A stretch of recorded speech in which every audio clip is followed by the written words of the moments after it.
What's up guys, it's Bradley Overrated, and today we are reviewing Whispering Willows, an indie title that is also a puzzle, adventure / horror game for the Xbox One. It just looked like a very interesting concept, so I wanted to give this game a shot, and now let's talk about it now that I've finished it. Let's jump in. Yeah! So the story is actually pretty straightforward. You play as this groundskeeper's daughter who wakes up and has basically a vision that her dad's in trouble, and so she sets off to go to the place where he's the groundskeeper to go find him. It's a pretty straightforward concept. She ends up apparently having a magical amulet which she will use in this game, and yeah, it goes right from there. It doesn't waste any time. It gives you these fun little almost comic book-esque animation cutscenes where you get the entire story rolled up into a nice 30-second clip that you can see here on the screen. And you know what? For a simple little story and premise and all of that stuff, I actually enjoyed this story, and it did have some good little creepy animations for this intro, as you can see right there. Not a bad way to start. Unfortunately for me, as fun as that intro was, and as fun as this beginning part was, which was filled with lots and lots of promise, as I continued to play the game got steadily worse, actually, and that is very disappointing because this game does not have bad concepts. For starters, you have the ability to use the amulet to essentially give yourself a spiritual ghost, and your spirit self can float around and help solve puzzles. For example, you can float into cracks and unlock certain doors. You can talk to other spirits so they can give you alternate quests. It's a pretty cool concept that is really well utilized. I really like the mechanics and a good chunk of the puzzles. I think they're really well done. But what's not well utilized is the horror aspects. This game definitely gives you some horror vibes and wants you to feel like you're going to get scared. The problem is the only intense moment is right here at the beginning, where you have to escape this ghoul before he catches up to you, and you have to use, your spirit to escape. But after that, this game is just not scary at all. It is actually the opposite. It's just almost boring. Some of the puzzles are really easy to do, and they get less and less confusing. None of the enemies are terrifying. There's nothing there that gives you the EBGBs, even though, like I said, this intro, and you'll see that segment I was talking about here in just a moment, but nothing else in this game is scary, and it is really disappointing.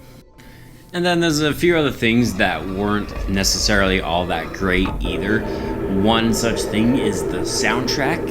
There isn't really a soundtrack. It's very subtle. It's just kind of there. It doesn't really help build any tension or anything like that. And then another thing are some of the backgrounds. Up close, the animations, like the girl and like that ghoul as you see on the screen, that stuff looks great. But as you play this game and you get to the open spaces, and I'll show you that here in just a second. Take, for example, the sky. Take a look at the sky, and it just looks very boring. There's just a few stars. They didn't go into that much detail. And even some of the background shrubbery and bushes kind of look like they just sort of threw a brush stroke onto the screen, essentially. It just doesn't look very pleasing to the eye. Having said that, there are some things I did very much enjoy about this game, and the ghosts in this game in particular are awesome. Each one of them has their own unique name, and they have their own unique personality, and just in the simple little conversations you get with each ghost that you find, you kind of get an understanding of that person and who they were in their life when they lived. I like that. And then also you collect notes and diary pages. You get to learn more about your father and about the history of this place, and once again about the ghost. And I really like that a lot. I always love background stories that you can unlock essentially within games. It gives the game more context, and I do really appreciate that about Whispering Willows. Alright guys, enough is enough. I think you get the general idea of this game. It's a game with a lot of potential, but it just didn't quite live up to all the promise and hype that the intro and that first segment of the game brought. I do wish there was a lot more horror aspects, and there were a few other things that were disappointing. But on the flip side, this game did get some things right, and I do enjoy that. I just wish the puzzles were a little bit more diverse. A huge chunk of this game is basically using your spirit to go through small cracks to uncover the mysteries and solve the puzzles. It's kind of a rinse and repeat formula, actually. So with all of that in mind, guys, I give Whispering Willows a C. And look, don't take this the wrong way. A C just kind of means average. In a lot of ways, this game is very average. There are some very good things about this game, and then there are some very disappointing things. I did enjoy it for a one-time playthrough, but it is not a game that I am planning on ever going back to. So if you're not necessarily someone who's into big, hard puzzle games or doesn't want to get necessarily too scared, Whispering Willows might actually be a good choice for you if you're not someone who's comfortable with hardcore horror games like Resident Evil 2, for example. So just bear that in mind.